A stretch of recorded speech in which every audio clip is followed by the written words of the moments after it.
पण आज बनवणार आहे मुगाच्या डाळीची मटरी। त्यासाठी मी जराशी मुगाची डाळ भिजत घातलेली आहे।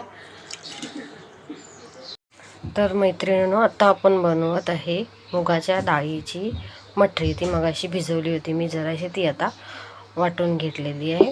आणि हा मैदा आहे, ह्याच्यातच जेवढं पीठ मावेल तेवढं मळायचं। त्यात आपण टाकणार आहोत लाल तिखट, हळद, ओवा, जरासा क्रिस्पीनेससाठी रवा आणि मीठ। पीठ मळताना मी ह्याच्यात तूप टाकलेलं, तुम्हाला हवं तर तेल किंवा तूप जे काय हवं असेल ते तुम्ही टाकू शकता, तुमच्यावर आहे। ही आपण जे पीठ मळलं होतं त्याच्या मी ह्या चपात्या लाटून घेतल्यात। ह्या पातळ अशा लाटायच्या आणि ह्याच्यात 1 चमचा तूप, 1.5 चमचा मैदा असं टाकून ह्याचं साठं बनवून घेतलेलं आहे आपण। आता हे एका रोलला 3 चपात्या साठं लावून लाटायच्या, म्हणजे मी जे 6 झाल्या तर मी 2 रोल करणार आहे।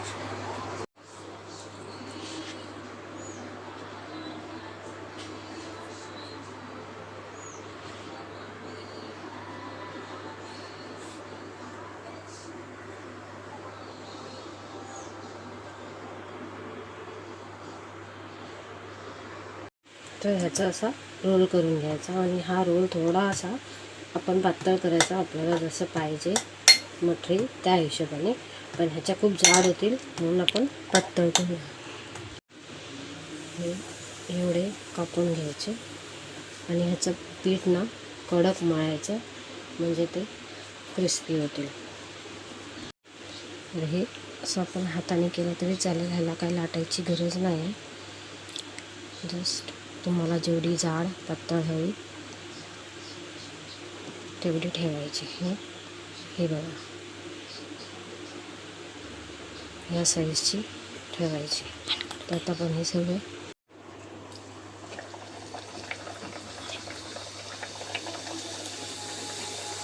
तर हे तुम्ही बारीक गॅसवर तळायचं। तर ह्याला एकदम बारीक गॅसवर खरपूस होऊ द्या आणि गॅस एकदम बारीक मीडियम गॅसवर तुम्ही खरपूस करा ह्याला। ॲक्च्युली फ्रेंड्स, जर ह्याच्यात माझं काही चुकलं असेल तर मला नक्की सांगा की ही रेसिपी चुकीची आहे। ॲक्च्युली ही माझ्या आजीची रेसिपी आहे। माझ्या आजी मी ज्या रेसिपी सांगितले त्या रेसिपी मी बनवल्यात आणि इन्स्टावर तुम्ही मला फॉलो करू शकता। मी इन्स्टाची लिंक दिली आहे डिस्क्रिप्शनमध्ये, तुम्ही इन्स्टावर फॉलो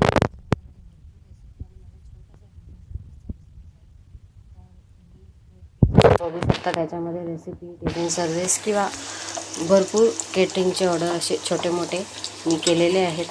त्या व्हिडिओला सुद्धा प्लीज लाईक करा आणि नक्की बघा। आणि तुम्ही मला प्रश्नही विचारू शकता कमेंटमध्ये, मी नक्की त्याचं उत्तर देईन। आणि माझं काय चुकलं तर मला नक्की सांगा, मी त्याच्यामध्ये सुधार करेन आणि तुमचा रिप्लाय नक्की देईन।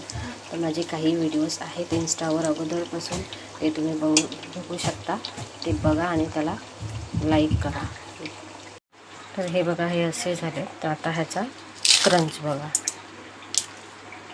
कुरकुरीत झाले मस्त। तुम्ही ही रेसिपी बघा आणि माझ्या व्हिडिओला लाईक, सबस्क्राईब, शेअर नक्की करा।